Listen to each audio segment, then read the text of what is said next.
Battery charge हुई, discharge होना शुरू, भोजन किया, डिस्चार्ज होना शुरू, अभी शाम को फिर भूख लगेगी। देखो ये जो शरीर है, बचपना आया, जवानी आई, बुढ़ापा, इसमें स्त्री पुरुष का कोई भेद नहीं है। जब बच्ची थी, अब युवती हुई, अब वृद्धा हो गई, ये कौन है? शरीर ही है। अब इसमें जानना यही है कि कौन ऐसा है जिसको बचपना, जवानी, बुढ़ापा नहीं छूता। किसको नहीं छूता? अगर चरित्र पढ़ेंगे तो भगवान श्री श्याम सुंदर को नहीं छूटा। उनको कभी नहीं कहा गया कि वृद्ध हो गए। अवतारों में कहीं वृद्धत्व की बात नहीं कही गई, उनके चरित्रों की बात कही गई। तुम अति धन्य जो लहिम विवेका, राखी मति तजो अनेका। एक बुद्धि रखा, एक ही भाव चौपाई छंद में ऐसे शब्दों का प्रयोग है जिसमें पर्याप्त विवेचना चिन्हित है। विवेचना होती है ना, विभागीय विवेचना, विवेचना होती है, सच्चाई विवेचना में निकल कर आती है, विवेचना होती है, तर्क होता है, जिज्ञासा होती है, प्रश्न होते हैं। और साधक के हृदय में अगर प्रश्न ना आए, जिज्ञासा ना आई, तो फिर सवाल हल होने वाला नहीं है। इसलिए जिज्ञासा आना बहुत जरूरी है। भागवत जी में एक ऐसा पाठ आता है जिसमें उत्तर देने वाले ही प्रश्न करके चले गए। साधक से प्रश्न किया, हर्यासु सबलासु से। भगवान नारद जी ने प्रश्न किया और कहा उत्तर तुम ही बोलो, हम इसका उत्तर नहीं सुना तो सुनेंगे, क्योंकि उत्तर हम पहले से जानते हैं। इसलिए हमारा प्रश्न है, अब अवसर मिलेगा, अंक आएगा तो जरूर हम स्पर्श करेंगे और श्रवण कराएंगे। चलो तुम्हारी ये जिज्ञासा बहुत श्रेष्ठ है। ऐसे सुखदेव भगवान ने धन्यवाद किया। खट्वांग नाम के राजा का स्मरण किया कि 45 मिनट केवल हुआ, सब हटा दिया उन्होंने और गतवान अभयम भरिम, भगवान को प्राप्त हुए। भगवान क्या है? लोग कहते हैं कि भगवान कहाँ है, भगवान को कैसे प्राप्त करना है। पहला तो यही प्रश्न कि भगवान कहाँ है, बताओ दिखाओ, इसने देखा है? और भगवान से पूछते हैं कि भगवान कहाँ है। हम ही कुटिया में थे, एक बुजुर्ग आए, हम ही से पूछने लग गए स्वात्मानंद कहाँ है। तो हमने कहा अंदर जाके पता लगाओ कहाँ है। और जब उनको पता लगा कि हम स्वात्मानंद से ही पूछ रहे थे कि स्वात्मानंद कहाँ है, तो उन्हें बड़ा आश्चर्य हुआ और यही कहने लगे। हमने कहा हमारे जीवन में लगता है प्रथम और अंतिम सुख दिया कि स्वात्मानंद से पूछ रहे हो कि स्वात्मानंद कहाँ। एक बार जरा प्रश्न करो अपने जीवन से कि ये जगत आया कहाँ से। कल बहुल सामग्री विवेचना की हमने सरलतम वाक्यों से सुनाई थी, कही थी, ऐसा जैसा मुझे याद है। पाठ तो जीवन है, पाठ कुछ तैयार नहीं करना, वो तो जीवन है। एक बार प्रश्न करो तो सही। आचार्य प्रयाग में कह रहे थे, अरे भाई ये पूछने वाले व्यक्ति यह तो पूछो अपने आप में कि तुम हो कहाँ। पहले अपने से पूछो कि तुम हो कौन और हो कहाँ। यही जानो पहले कि तुम हो कहाँ और हो क्या। जिस समय इस प्रश्न का उत्तर यह ढूंढ निकालेगा, उसी समय पता चल जाएगा कि भगवान के अतिरिक्त कुछ होता ही नहीं। जिस समय ये प्रश्न कर लेगा और विवेचना करेगा, उस समय पता लगेगा। मैं एक आक्षेप करूंगा, शास्त्र संगत है लेकिन शास्त्र के वाक्य नहीं है। बताओ तो सही, इस आकाश को हमने पैदा किया? बताओ तो सही कि इस वायु को हमने पैदा किया? हमारे पिता ने पैदा किया क्या? हमारे बाबा ने किया? किसने किया? अरे जिसने किया है, जिसमें ये है, उसे ही भगवान कहते हैं। जो ये है उसे ही भगवान कहते हैं। श्रोता के हृदय में, साधक के हृदय में तब तक यह प्रतिष्ठित नहीं होता जब तक यह नैतिक जीवन नहीं व्यतीत करता, सद्धर्म का जीवन व्यतीत नहीं करता, इंद्रिय संयम का जीवन जब तक नहीं व्यतीत करता, जब तक यह जीवन के मनचलेपन को शांत नहीं करता, जब तक यह अनुशासित नहीं होता, इसकी जिह्वा, नभ्या, इसका उदर, इसकी आदतें जब तक सही नहीं होती, तब तक ये प्रवेश नहीं करता। जब तक यह भगवान की पावन मूर्ति को हृदय में धारण नहीं करता, संध्या वंदनादि नहीं करता, संयम को नहीं जानता, तब तक श्रोता के हृदय में ये बात आती नहीं है। तब तक आती नहीं है ये बात जल्दी। ये निवेदन हम कर चुके हैं कि वासुदेव सर्वमिति समहात्मा सुदुर्लभ। दक्षिणा पीठ में चली, चढ़ गई, तुरंत हमने अपना मान लिया, देर नहीं लगी। दूसरे की बिटिया है, अब तक संबंध नहीं, लेकिन भांगरे पड़ी, पत्नी मान लिया। दुनिया में हर चीज दूसरे की अपनी मान लिया, लेकिन सब कुछ भगवान है ये मान पाना कितना कठिन है, कितना कठिन है। बहुराम जन्मना अंते ज्ञानवान माम प्रपद्यते। यहाँ पाठ तो देखो, जो ज्ञानवान है, मनुष्याणाम सहस्रेषु कश्चित् यदसिद्धये यदतामपि सिद्धानां कश्चित् मां वेत्ति तत्त्वतः। तत्वतः कोई भी हजारों मनुष्यों में यत्नशील होता है, प्रयत्न करते हैं कि ये बात कही क्या जा रही है, ये सुनाया क्या जा रहा है। हम भगवान से पूछ रहे हैं कि भगवान कहाँ है? भगवान में रहकर ही भगवान को ढूंढ रहे हैं। गोस्वामी जी, कबीरदास जी कहते हैं कि जल में मीन पियासी, मोहि सुन सुनी आवे हंसी। जल में मीन पियासी, मोहि सुन सुनी आवे हंसी। अब कबीरदास जी महाराज की क्या दृष्टि रही होगी, माँ मीरा की क्या दृष्टि रही होगी, गोस्वामी जी की क्या दृष्टि रही होगी।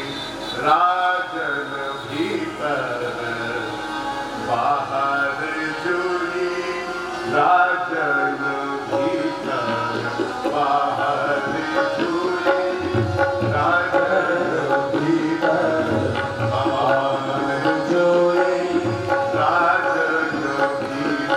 बाहर जुड़ी, राजन भीतर बाहर जुड़ी। क्या भाग्य सतलो खंड प्रभु सोई, क्या भाग्य सतलो खंड प्रभु सोई, क्या भाग्य सतलो खंड प्रभु सोई, क्या भाग्य सतलो प्रभु सोई। जो प्रभु महाकाल करि काला, जो प्रभु महाकाल करि काला, दासु शरण गए नहीं काला, दासु शरण गए नहीं काला, दासु शरण गए नहीं काला, दासु शरण गए नहीं काला, दासु शरण गए नहीं काला, दासु शरण गए नहीं काला। भगवान को ढूंढने की जरूरत नहीं है सज्जनों, भक्तों, अपने को केवल शांत करने की जरूरत है। बहुत आहुतियां हैं यहाँ पे, एक साथ उड़ल करके प्रमाण आ जाते हैं, असंख्य प्रमाण हैं इसके लाभ के। कल हमने गिनाए थे कि क्या लाभ है मिलने से। तो जो सर्वरूप परमात्मा है वो अपना आप है। केवल अपने आप को संयम की जरूरत है और गुरु वाक्यों को स्वीकार करने की जरूरत है। कबीरदास जी का एक भजन बड़ा प्रसिद्ध हुआ, मुझे लगता है उसका स्मरण हम लोग कर ही दें।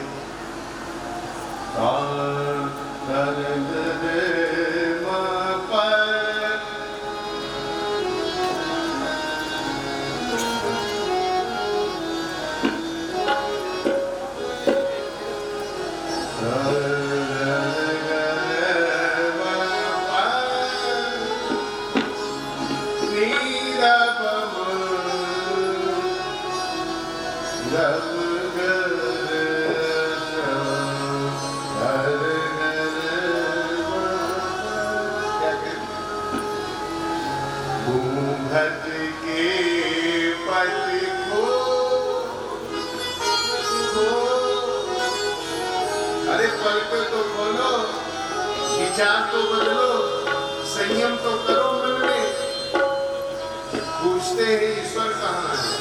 अभी मूल पाठ दर्शन कराएंगे, यही है पहला उपदेश ही यही है। राजन हम तुम सब कुछ ये है, भगवान ही है, दूसरा कुछ। घूंघट के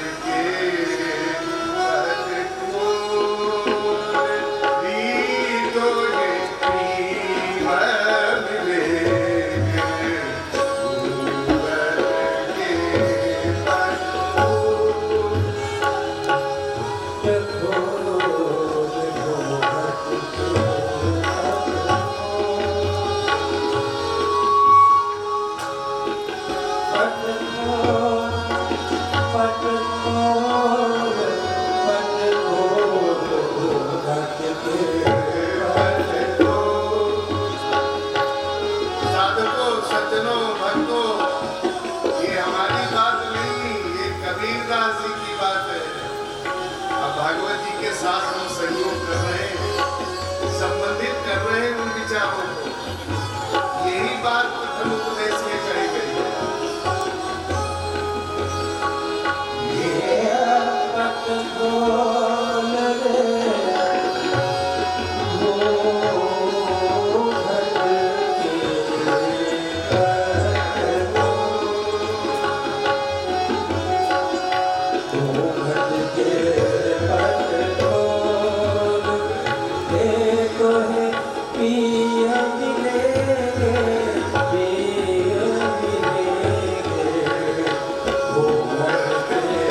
स्वाध्याय शैली से समग्र शास्त्र का अध्ययन करके भी बात यही समझनी है, हरे रामा कीर्तन करके भी किसी बात को आत्मसात करना है, इसी बात को समझना है। अगर आक्षेप याद होगा आपको, हमने एक आक्षेप किया स्वमुख जैसा है, ये आकाश, ये वायु, ये अग्नि और ये जल और पृथ्वी तथा पंचभूत। एक और आक्षेप हमारे मन में आता है, ठीक है भाई, गेहूं तुमने अपने खेत में उत्पादन कर लिया, लेकिन गेहूं का दाना कब से चला है इसको बताओ, और ये कहां से चला है बताओ।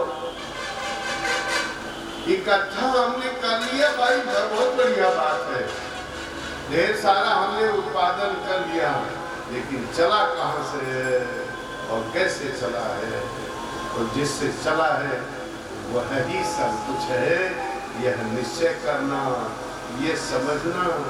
और अगर यह निश्चय नहीं होता है तो भी हमारे आचार्यों ने परामर्श दिया है,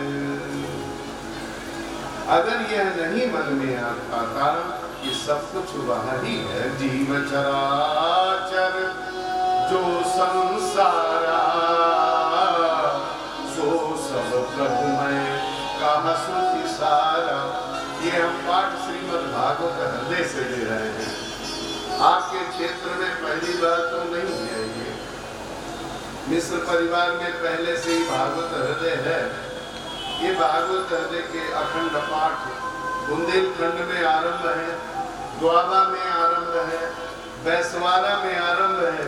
हो सकता है कि आपकी तरफ आके भी इसमें कुछ चर्चा शुरू हो जाए कि भागवत जी का यह भी कलेवर जो रामचरितमानस की तरह पढ़ा जा रहा है, और साधक भागवत जी के प्रेमी समझ सकेंगे क्या भागवत हृदय पंक्ति कहती है।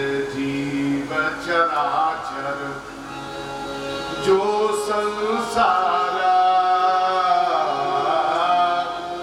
सो सब प्रभुमय, सो सब प्रभुमय।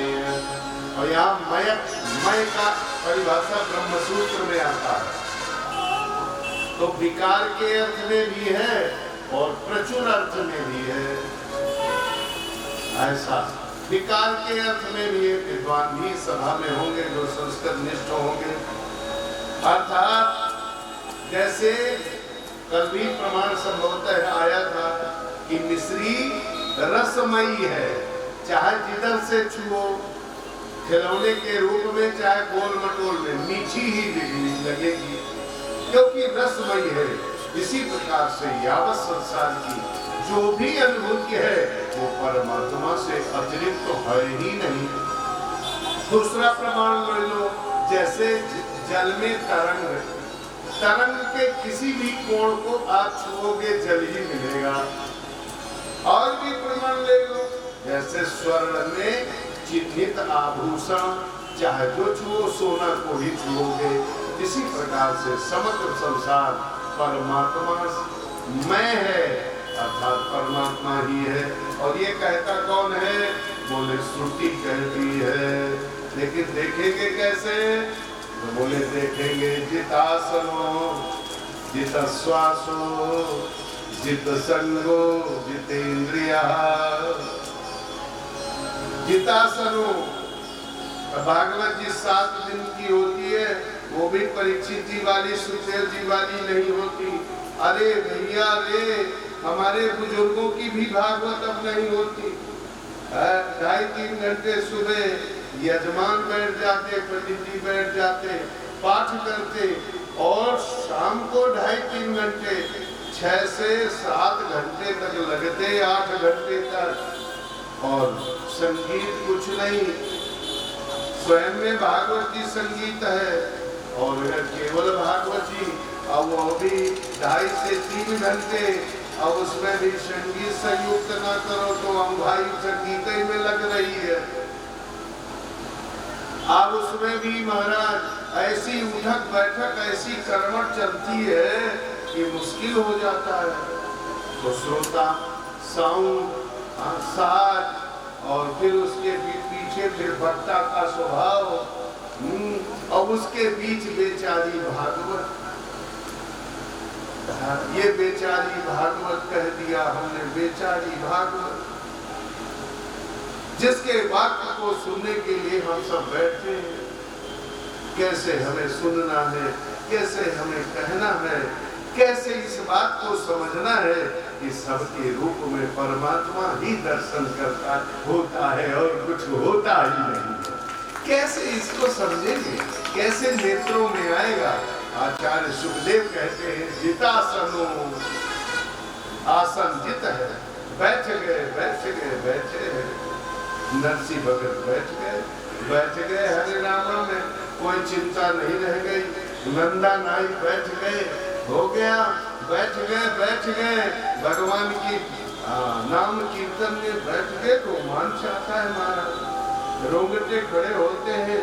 ऐसे भक्त महाराज जो भूल गए सब, अब पढ़ते हैं भैया, क्या पढ़ते हैं सूरदास जी? सबसे ऊंची प्रेम सगाई, सबसे ऊंची प्रेम सगाई,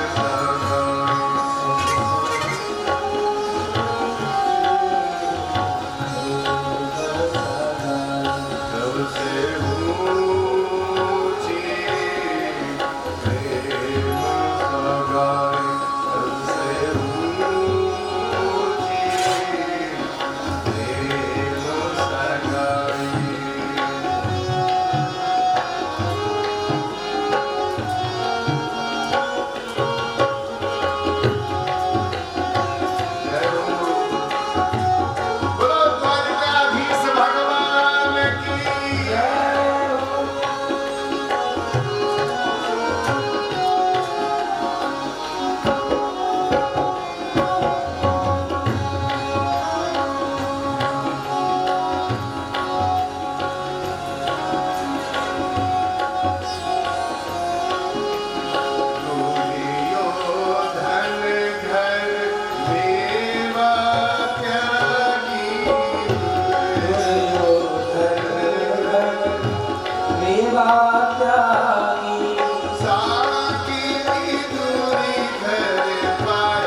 होता है। भागवत तो भाव से संबंधित रहती है।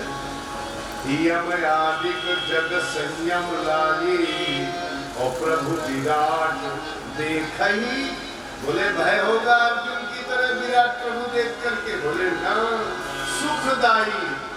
जब हर स्वरूप में हम अपने प्यारे का दर्शन करते हैं तो वह सुख देने वाला ही है, क्योंकि भगवान कभी किसी का अनिष्ट नहीं होता। भगवान के समय दो ही लोग तो हैं इस संसार में, तुम तुम्हार सेवक। हेतु रहित, गोस्वामी जी पंक्ति देते हैं, हेतु रहित जग जुग उपकारी, तुम और तुम्हार सेवक असुरारी। भगवान और भगवान के भक्त, इनके समीप जाने पर कभी भी अकल्याण नहीं होता। और अगर मानस का संबंध करेंगे तो हनुमान जी समझ गए कि साधु ते होई न कारज गाने और इन सनाची करी हो पहचान।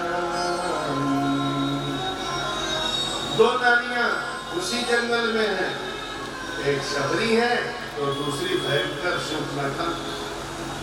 नारी तो नारी ही है, तो सुसंगति और कुसंगति दर्शन देना, स्पष्ट दर्शन दे रहा है। दो वृत्तियां हैं, एक शबरी साधु वृत्ति है सबके मन में, और एक दुष्ट वृत्ति है शूर्पणखा। ये वृत्ति सबके है। वृत्ति स्त्रीलिंग में है, बुद्धि स्त्रीलिंग में है। अरे होगा नाम जी के चरित्र में, अरण्य में जंगल में होगी शूर्पणखा, होगी शबरी।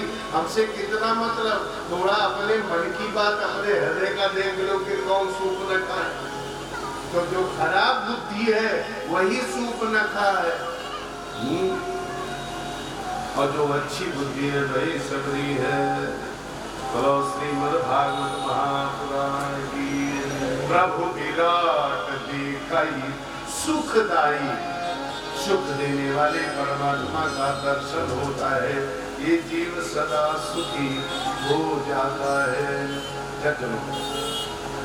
मनोमालिन्य है तो ये दर्शन नहीं, पलकें अगर बंद है तो दर्शन नहीं। अगर सगुण साकार, सगुण निराकार, निर्गुण निराकार, जैसे भगवान के पावन तात्विक विवेचन में बुद्धि समाहित नहीं होती तो फिर करना क्या है? राजा भी यही कर्तव्य करते हैं कि अपनी प्रजा में जिस बुद्धि स्तर का कोई है उसी बुद्धि स्तर का काम लेते हैं। जैसे पिता भी 4 बेटे होते हैं, 4 बेटों में जो जिस बुद्धि स्तर का है उसी बुद्धि स्तर से उसकी पढ़ाई में सहयोग देते हैं, और नहीं कहते कि दुकानें रख लेगा। अरे भैया हो, हमने तो इस तरह से देखा कि अपने बच्चे के लिए बैंक बैलेंस कर देते हैं। एक पिता को मिले, उन्होंने कहा कि हमारे पीढ़ी दर पीढ़ी अगर कोई काम नहीं करेंगे तो भी 10 पीढ़ी तक ये जीवन जिएंगे। अच्छा, ऐसे ऐसे पिता मिले महाराज, ऐसे ऐसे पिता। अब याद आ गई महाराज, तो अब याद आ गई तो उसमें से एक पिताजी मरने लगे। अब एक पिताजी भी मरने का चर्चा करी, एक पिताजी मरने लगे तो सभी बेटे रोने लग गए पिताजी के मरने पर। क्यों रोने लग गए? तो पुरानी भाषा, बप्पा बप्पा आप मर रहे हो, अब बप्पा हमको कौन भोजन देगा, कौन भोजन देगा बप्पा। अब चारों औलाद कोई काम काज नहीं, कोई काम काज नहीं करते, सब पड़े रहते। बप्पा से आए दिन मांगते पैसा, बप्पा कहाँ तक दे, लेकिन बप्पा के मन में प्रेम है, दे रहे हैं। अब लीजिए महाराज, बप्पा जब मरने लग गए तो सब रो रहे, बप्पा क्या करेंगे, बप्पा क्या करेंगे, रो रहे हैं। कहा काहे को रोते हो, हमारे पास बहुत धन हुआ, वो खेतवा में हमने गड़ा दिया है, बहुत धन खेतवा में गड़ाया है, अब तो चल नहीं सकते बप्पा, चलो कोई बात नहीं, इतना कहकर बप्पा का तो शरीर पूरा हो गया। अब जैसे तैसे बेटे स्मशान में अंत्येष्टि कर दी, कोई देख न ले, इसलिए चारों बच्चों ने लिया पौड़ा और पौड़ा लेकर के खेतवा की जुताई गुड़ाई खुदाई शुरू कर दी। और कितना खोदना है, क्योंकि धन कितना कड़ा होगा नीचे, कमर कमर तक खोद डाले खेतवा को। लोग सुबह देखे रात भर में कोई खुदाई चल रही है, पता नहीं लग रहा। पता करते तुम्हारा खेत खोदा जा रहा है, बोले भूत प्रेत आके खोद जाते होंगे, हम क्या जाने, हम तो खेतों को खोद जाने। अब लीजिए महाराज, निकला कुछ नहीं। कहें अरे बप्पा तो बेवकूफ बना गए हमको, निकला कुछ नहीं। लेकिन बरसात जब आई और बरसात में जब पानी बरसा तो चारों ने विचार कर लिया, कहा कि क्या ना हो इतना गुड़ाई कर दी, लाओ थोड़ा अरहर ही डाल दे, अरहर डाल दे, तो ज्वार डाल दे। और जैसे ज्वार अरहर सब डाली तो फसल यूं लहलहाई। कहा अरे बप्पा यही बता गए थे कि खेत में धन गड़ा है, ये है बप्पा। तो बप्पा तो राजा हुए, बप्पा हुए, गुरुजन हुए। हाँ, गुरुओं के पास जाओगे, जिस बुद्धि के होगे वैसे ही काम करा के, वैसे ही भगवान की सेवा करा के और फिर भगवान से संबंध बनाते हैं। ये गुरुजनों का स्वभाव होता है। कहेंगे बहुत लड़ाई करता है, बोले तुम्हारा नाम हम कृष्णदास नहीं रखेंगे, क्या रखेंगे? बोले तुम्हारा नाम हम धमाधम रखेंगे। मारपीट बहुत करते हो तो तुम्हारा नाम धमाधम। ये हमने सुना है। माने गुरुजन कभी किसी को हटाते नहीं। एक ऐसे पहुंच गए, कहा महाराज हमको चेला बना लो। कहा बड़ी अच्छी बात है, लेकिन कहे हमारी बुराई बहुत है। बोले कौन कौन बुराई? बोले दुनिया की जितनी बुराई है सब हमारे। जय हो चौहाने बाबा। तो बोले तो क्या दुनिया की सारी बुराई मेरे जीवन में है, मैं इस तरह से हूँ। तो आपने हमको मना नहीं किया, हमको हटाया नहीं। तो महात्मा ने क्या कहा, गुरु ने क्या कहा? कहा इस सृष्टिकर्ता ने अपनी सृष्टि से तुमको नहीं हटाया। इतने गंदे हो तो हम अपनी दृष्टि से तुमको कैसे हटा दें? हम तो अपनी दृष्टि में रखेंगे। अर्थात गुरु, माता पिता, आचार्य, अगर हमें ये बात समझ में नहीं आती तो इतना तो समझ में आता है कि हैदरगढ़ में अगर कोई भी आचार्य, कोई भी संत, कहीं भी मंदिर अगर बने हैं तो कहीं कुछ नहीं, वहां पर केवल दर्शन कराओ। मंदिर में कुछ मत करो, चले जाओ और दर्शन करके लौटाओ। केवल दर्शन मात्र से ही जीवन भर के अभ्यास में, जब मरते समय कुछ साथ में नहीं चलेगा, तब यही दर्शन हमारे साथ चलेगा और इसी में आनंद ही आनंद जीवन हो जाएगा। ये शास्त्र प्रमाण है। यहाँ तो कहते हैं, क्या कहते हैं? निर्मल मन जहाँ सुचि सत्संगा। निर्मल मन जहाँ सुचि सत्संगा, जहाँ सत्संग हो केवल बैठे रहना है शांत भाव से। समय उतना चलो, चलते हैं, जीवन भर काम है, चलो। महात्मा आए हैं, आचार्य आए हैं, भगवान की कथा सुना रहे हैं, कीर्तन हो रहा है, चलो। इतना समय लेके बैठे ही बैठे हैं, चाहे जो घंटी आवे, काल आवे, हम स्विच ऑफ करते हैं। वाह क्या बात है! हमारे बीच मनोज पांडे जैसा व्यक्तित्व है और वो बैठे हैं रायबरेली से प्रतिदिन। वो कल भी, आज भी और सातों दिन अन्य दिनों में आएंगे। सज्जनों, विघ्न बहुत आते हैं। रायबरेली की बूढ़ी अम्मा सुना रही थी, तो हमने याद कर लिया। हमने कहा जब भी कथा गाया करेंगे तो हम भी सुनाया करेंगे सबको, और बूढ़ी अम्मा तुम्हारी याद करेंगे। वो बूढ़ी अम्मा क्या कह रही थी? बुढ़ी हो गई थी, अब उनका शरीर नहीं है। इसी बार पता, हमने कहा वो कहाँ गई? बोले बस विश्राम हो गया दुनिया के साथ। वो क्या सुना रही थी? बोले 3 बार और 3 बार तो तीसरे से ही अरे भैया रे 3 बार भोजन, सुबह से चाय तक की बेड टी, बोले 3 बार भोजन और भजन 1 बार।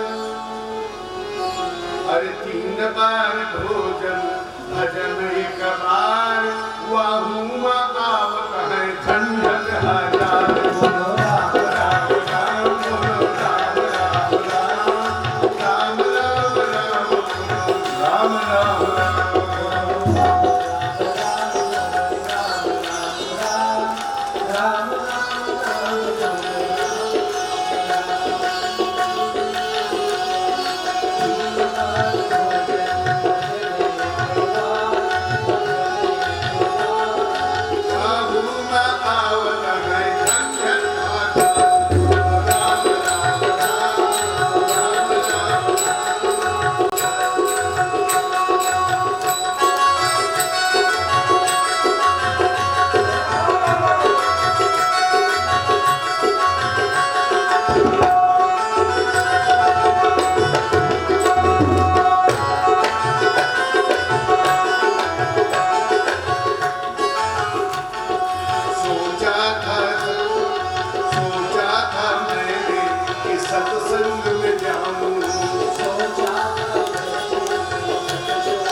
कुसंगति नहीं जीवन में होनी चाहिए।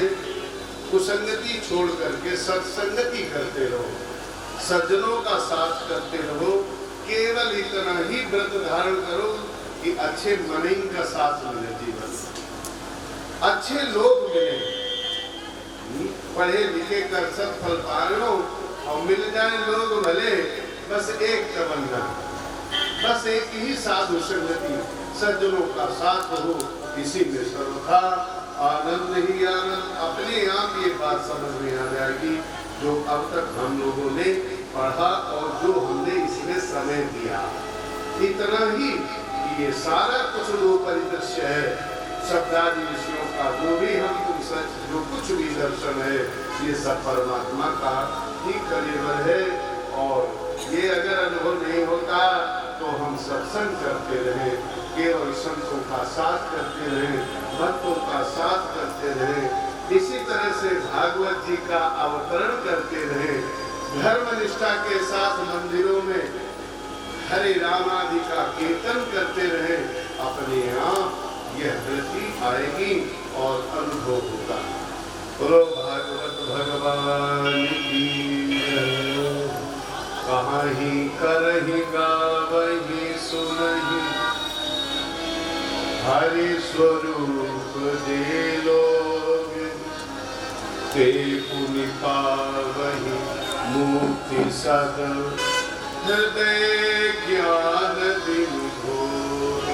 कहीं करहि गावहि सुनहि, हरि स्वरूप जे लोग। बहुत कुछ आशा लेकर ये शब्द बैठे हैं। एक मिजाज होता है शब्दों का, वो कहना क्या चाह रहे हैं? ते पुनि पावहि मुक्ति सद, हृदय ज्ञान बिनु भोग। उनके जो भोग होते, कहते क्या बताए, भोग है माने दुख ही नाम भोग कहते हैं हम सबको। भाई क्या करें, भोग है। कहते फिर भोग समाप्त हो जाता है, वह आनंदित हो जाता है। राधे राधे राधे श्री राधे राधे, राधे राधे श्री राधे राधे,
सज्जनों,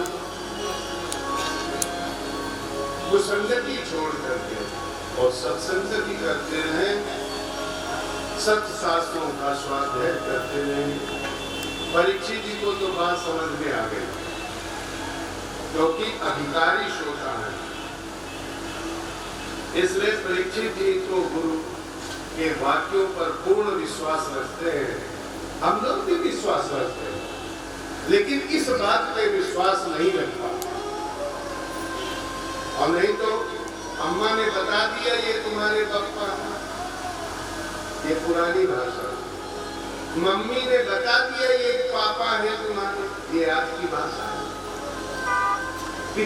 माता ने बता दिया ये पिता है, ये वैदिक भाषा है। एक बार तो हमने कहा कि डैडी क्यों कहलवाते हो, क्योंकि डेड बॉडी डैडी, और मम्मी माने मर गई हो, मम्मी है ना। और अगर मान सको तो मम्मी कहलवाना बंद कर दो, अब अम्मा कहलवा।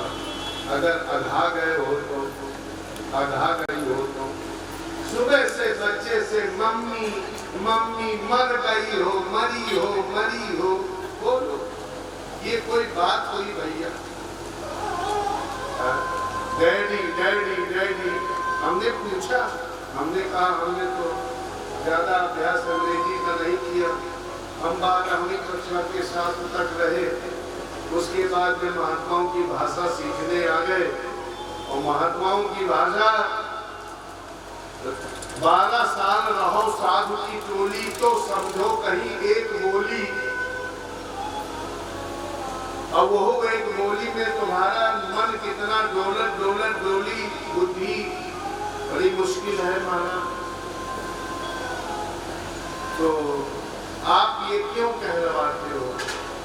खैर उन्होंने जो उत्तर दिया वो बड़ा अच्छा दिया, हमें पसंद आया। बोले पुत्र पुत्री होने के बाद अब जिसकी इच्छा समाप्त मर गई है, इसीलिए डैडी कहलवाते हो। हमने कहा भाई वाह, एक पक्ष तो तुम्हारा बहुत अच्छा है कि अब पिता पुत्र के लिए ही जीवन जीता है, अपना कोई जीवन नहीं जीता। ये तुम्हारा तो कहना बहुत अच्छा है, इसलिए मैं अपना आक्षेप वापस लेता हूँ। लेकिन अच्छा तो नहीं है। माता पिता नाम अम्मा कहलवाओ, ये प्यारे शब्द है, संस्कृत के सब रहस्य बने हैं। मैं आदेश नहीं देता, प्रकरण आया तो सुना दिया, कह दिया।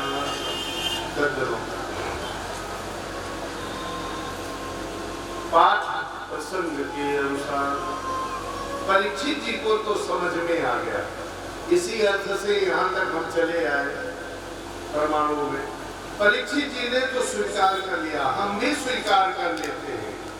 जैसे नीम का वृक्ष अगर उसे आम कह देते तो आमे परंपरा में कहते चले आते।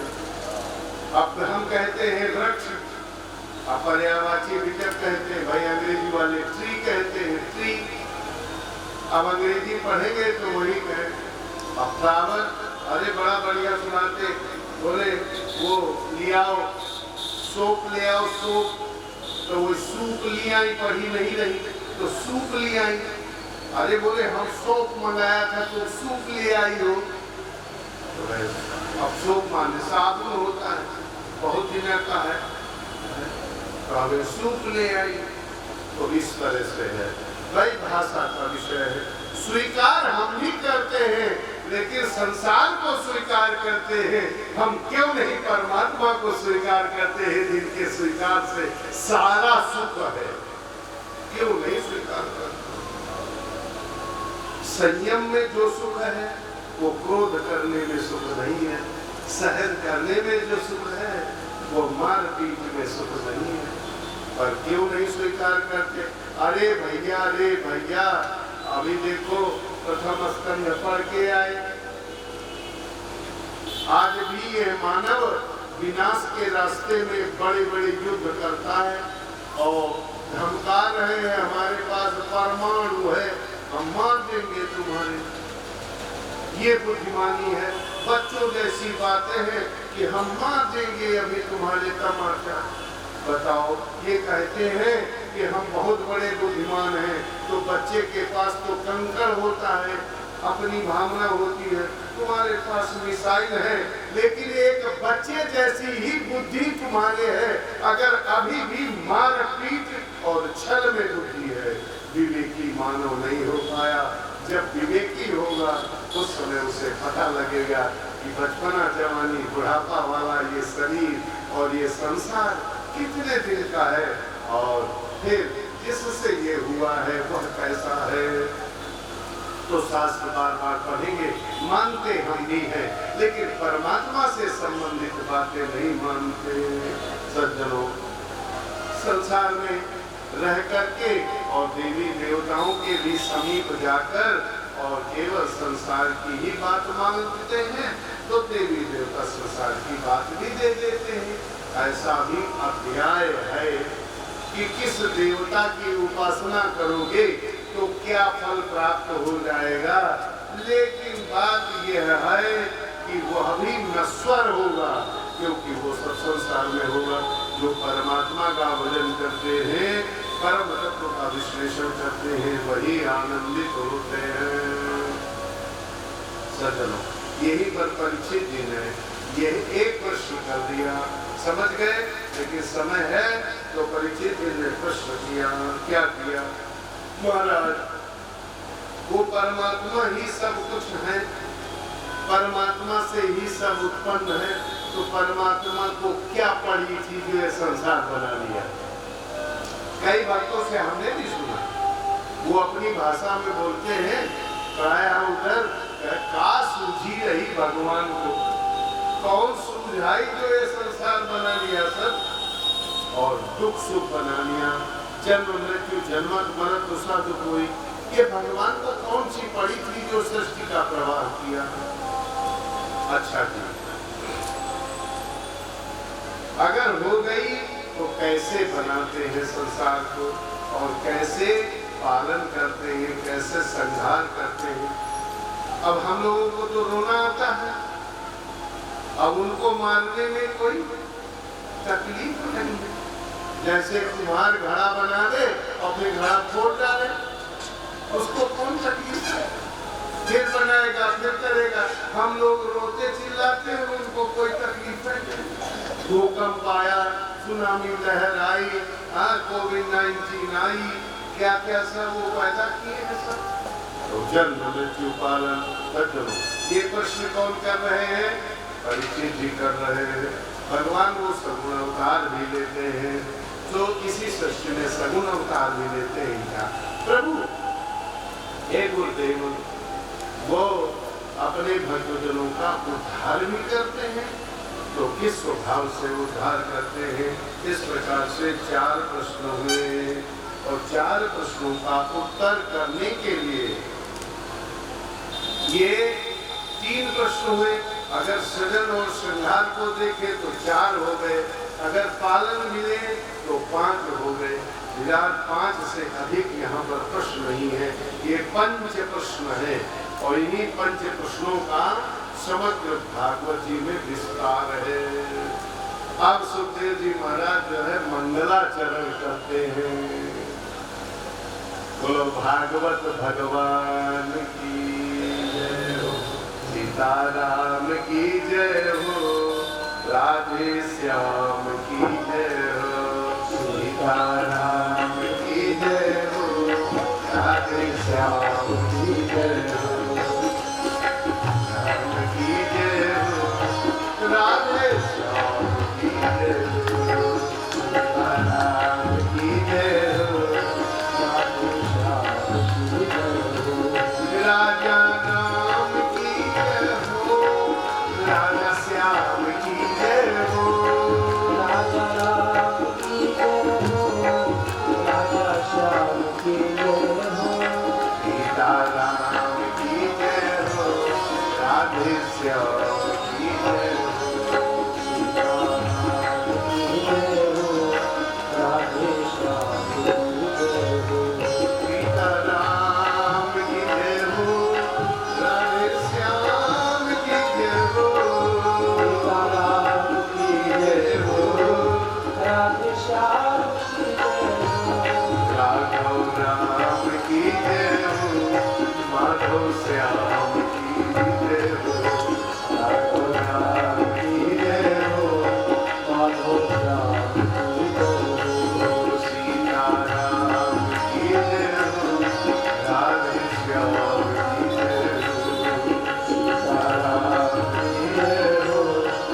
अद्भुत कर्म जो पारमती, भगवान का अद्भुत कर्म है ये। कहाँ से सामग्री लाए थे, कौन सी इच्छा थी, किमीहा किम काया, कौन सी इच्छा थी और कहां से सामग्री लाए ये संसार की संरचना। तो बोले ये अद्भुत कर्म है भाई, बड़ा आश्चर्यमय कर्म है भगवान का, क्योंकि स्वयं अद्भुत है, स्वयं आश्चर्य में है। अब हम लोगों को लगता है धरती में चलते हैं, लेकिन हम लोगों को कहाँ पता है, आज के वैज्ञानिकों को भी पता है कि ये धरती महाकाश में स्थित है।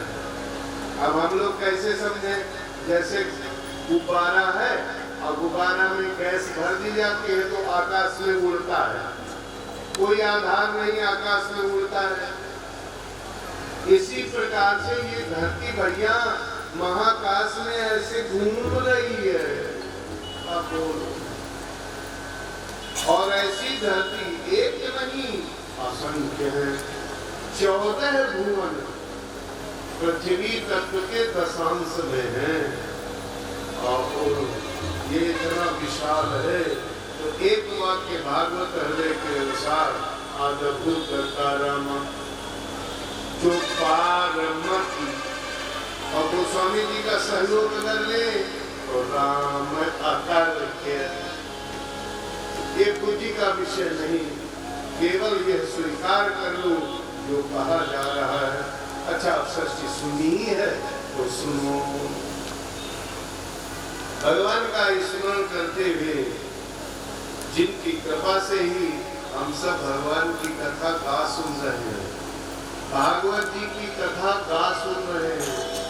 अरे मन ही नहीं बनता कि कथा सुने, अगर मन बन गया कि कथा सुने तो बिल्कुल 100% सच है कि इसमें भगवान की ही कृपा है।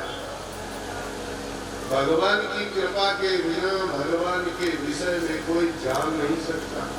और इसमें पुराण का प्रमाण अगर करोगे तो अर्जुन जीवन भर रहे और एक बार केवल भगवान ने अपना विराट रूप दर्शन कराया। बोलो बार बार कराया क्या? नहीं कराया। और भगवान ने ही चाहा तब मैं मुझसे दृष्टि लो, ये माने दृष्टि भी दिया। तो भगवान की कृपा ही है जब हमारे हृदय में सद्भाव आता है, ये प्रश्न बनता है कि मैं हूँ कौन। आप सज्जन हो, सुखदेव भगवान कहते हैं राजन, जो तुमने प्रश्न किया है ना, इसी तरह का प्रश्न नारद जी ने अपने पिताजी से किया है। यहाँ पर ज्ञान की परंपरा है, ज्ञान की परंपरा। जैसे धन की परंपरा है ना, हम पढ़े प्रजातंत्र में भी पिता सारा धन अपने पुत्र को दे देते हैं। इसी प्रकार ये ज्ञान धन भी है, अपने पुत्र को देना चाहिए। जैसे भगवान ऋषभ ने अपने सतपुत्रों को दिया, भगवान विष्णु ब्रह्मा को, ब्रह्मा जी ने अपने पुत्र नारद जी को, नारद जी ने श्री कृष्ण द्वैपायन को, श्री कृष्ण द्वैपायन अपने पुत्र सुखदेव जी को दिया। तो जहाँ अधिकारी है उसको भी देने की परंपरा, माने शिष्य को भी यह ज्ञान, माने पुत्र और शिष्य समान होते हैं। तो ये परंपरा है धन की बात। एक पिताजी की याद आ रही है, अमली जी, कैसा संयोग लग रहा है कि यही दृष्टांत दिमाग में, ये सच दृष्टांत है। पिता जब शरीर पूरा करने लग गए, अपने इकलौते बेटे को बुलाया और कहा, बेटा यहाँ आना। बोले बहुत बड़ी संपत्ति तुमको देके जा रहे हैं, तुम ध्यान नहीं देते हो। बोले अरे पिताजी मैं अकेला बेटा और आप इतनी बड़ी संपत्ति, अगर मर जाए तो लीजिए, इस तरह से कर दिया था आपने। बोले यही तो बात है, रात दिन इस संपत्ति को देखते हो लेकिन इसको संपत्ति नहीं मानते हो। इसकी सुरक्षा नहीं कर सकते हो। पिताजी कौन सी संपत्ति? बोले इधर देखो, ये रामचरितमानस है, ये महाभारत है, ये भागवत है, ये वाल्मीकि रामायण है। सदा पढ़ाई कर पढ़ना, सदा इनकी रक्षा करना। इनमें जो लिखा है वो हमारे परलोक तक हमारे साथ जाएगा। इस संसार में जो मिला है इसी संसार में रह जाएगा। परलोक तक जो साथ में जाना है ये संपत्ति तुम्हारे साथ है। अब ये कौन थे? दो भाई थे। एक भाई ये पढ़े लिखे थे, पुराना जमाना था। बड़े भाई पढ़े लिखे नहीं थे, किसान थे। बड़े भैया का व्रत था, जब तक भागवत सुन नहीं लेते थे तब तक शयन नहीं करते थे। छोटे भैया से सुनते थे, उसके बाद शयन करते थे। सज्जनों, ऐसे दो भाई आए जो साथ साथ जीवन व्यतीत करते थे। ये सच के यहाँ महापुरुष है और हम लोग बड़े धन्य हो गए इस परिवार से मिलकर। इस परिवार में आकर ये चारों भैया तो राम लक्ष्मण भरत शत्रुघ्न जैसे हैं। ये विश्व परिवार, हाँ, ऐसे हमने अनुभव किया। माता पिता के कितने आज्ञाकारी। हमको लगा कि इस कलयुग में जहाँ पर पत्नी के बंटवारे चल रहे हैं, तलाक चल रहे हैं, जहाँ भाई भाई की तो कोई बात ही नहीं है, और ऐसे कलयुग में क्यों ना हो, राम लला की बड़ी कृपा है, भरत भैया की इस परिवार में बड़ी कृपा है। ओ राधा माधो की जय। हम वंश परंपरा का यहाँ स्मरण कर रहे थे कि ब्रह्मा जी को अधिकारी बना करके और भगवान विष्णु ने दिया है। तो नारद जी ने स्वयं पूछा ब्रह्मा जी से सृष्टि के संबंध में। तो यहाँ महाराज सृष्टि के संबंध का विस्तार होता है। अब ये पुराण का विज्ञान है कि सृष्टि कैसे हुई। आजकल विचार चल रहा है कि सृष्टि कैसे हुई। तो परमाणु बताते हैं कि एक अणु जो है दो अणु होता है, तो श्रेय होता है, उसी से सारा ब्रह्मांड बनता है। तो परमाणु पर विचार हो चुका है हमारे शास्त्रों में। यहाँ जो बताया गया वो यही कि एक ब्रह्म, वही एक ब्रह्म जैसे ही स्वभाव से ही निकलता है उसी का नाम माया है। माया से स्वभाव से निकलता है उसी का नाम प्रकृति है। प्रकृति से स्वभाव से निकलता है उसी का नाम महत्त्व है। उस महत्व तत्व से स्वभाव से निकलता है तीन भागों में, जिसे सत्व रजतम कहते हैं, और इसी को तामस, तेजस और वैकारिक कहते हैं। सज्जनों, सत्व गुण से देवता, ये जो ज्ञान हो रहा है ये सत्वगुण का है। ज्ञानेंद्रियां, अंतःकरण, चतुष्टय, ये सत्वगुण के हिस्से में आता है। रजोगुण से प्राण, कर्मेंद्रियां, ये उत्पन्न होते हैं। और तमोगुण से सज्जनों आकाश, आकाश से वायु, वायु से अग्नि, अग्नि से जल और जल से पृथ्वी होती है। और ये सारा अलग अलग होकर के ही है। जब आकाश सहित ये पृथ्वी, जब ये पंचीकरण होते हैं, पंचीकरण एक शब्द दिया, तो 14 भुवनों का यह निर्माण होता है। 14 भुवन अपने से खड़े नहीं होते, लेकिन वह एक जिससे ही स्वभाव से चला, वही जब प्रविष्ट हो जाता है क्षेत्रज्ञ के रूप में, तो ये विराट पुरुष खड़ा होता है। और विराट ही वैश्वानर, वह ही विराट हिरण्यगर्भ और सूत्रात्मा, वही विराट ईश्वर और अंतर्यामी के रूप में कहलाता है। वही विराट व्यक्ति के रूप में हम तुम। अब सुन लो, जैसे हम लोग क्या कहते हैं, मनुष्य, मानव, एक नाम हम सबका क्या है, मनुष्य। हम सबका नाम मनुष्य है। इसी तरह से हम सबका नाम जागृत अवस्था में जो भी अलग अलग है उनका नाम विश्व है। हम सबका नाम शास्त्र ने विश्व रखा है। इसकी बड़ी गंभीर चर्चा है। अगर एकाग्रता से सुनेंगे तो समझ में एक बात आ जाएगी। जागृत अवस्था में दुनिया भर में जितनी आंखें हैं सब आंखें होती हैं। दुनिया की आंखें एक जगह निकाल के रख दी जाएं तो सब आंख ही आंख। कहाँ तक देखोगे? चार पैर हो, चाहे सरकते हो, चाहे दो पैर हो, चाहे सूक्ष्म हो, चाहे स्थूल हो, जो एक देश में 11 इंद्रियों से संयुक्त होकर पंचभूत से दृष्टात्मक रूप से रहने वाले यह जीवात्मा, जिसको जीव कहा गया, मैं हूँ, ये मैं शरीर हूँ, ऐसा कहने वाला, इस पूरे ब्रह्मांड के अलग अलग स्वरूप का एक एक का नाम विश्व है। ये विश्व नाम का कहा गया। सज्जनों, यही विश्व स्वप्नावस्था में तेजस होता है, उसका ये समय जागृत अवस्था विश्व, स्वप्नावस्था तेजस, और जब ये सो जाता है उस समय प्राज्ञ और सुषुप्ति अवस्था कहलाती है। सज्जनों, चतुर्थ अवस्था एक ऐसी अवस्था है हमारे तुम्हारे जो तीनों अवस्थाओं का ज्ञान करता है। वो कौन सी अवस्था? चतुर्थ अवस्था, जिसको तुरीय अवस्था, चतुरीय अवस्था कहते हैं। दूसरी भाषा में इसको साक्षी कहते हैं।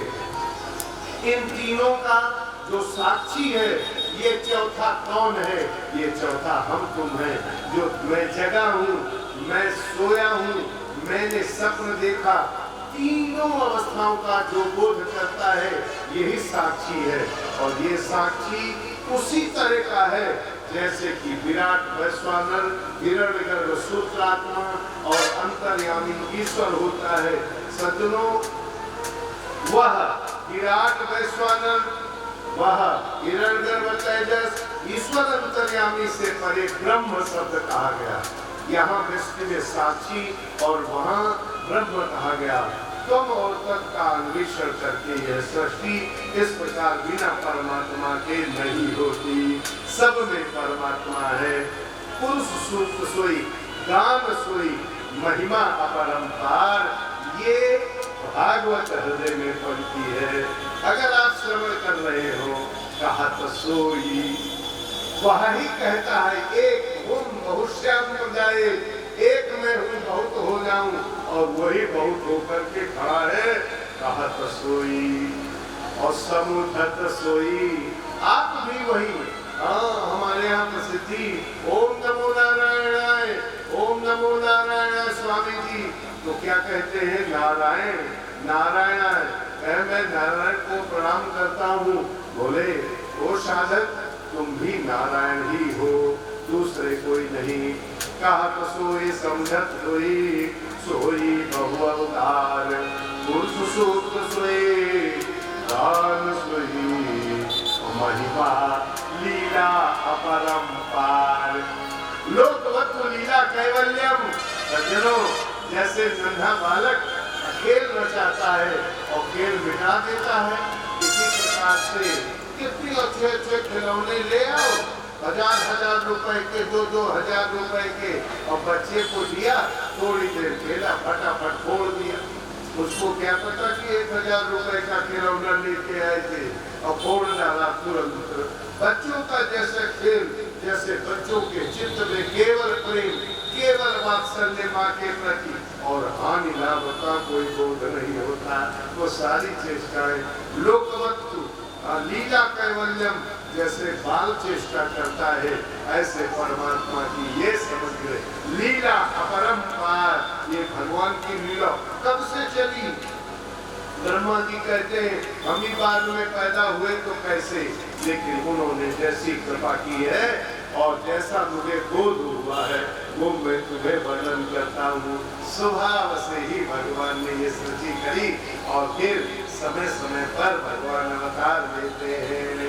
अधर्म की वृद्धि होती और फिर जब नहीं संभलती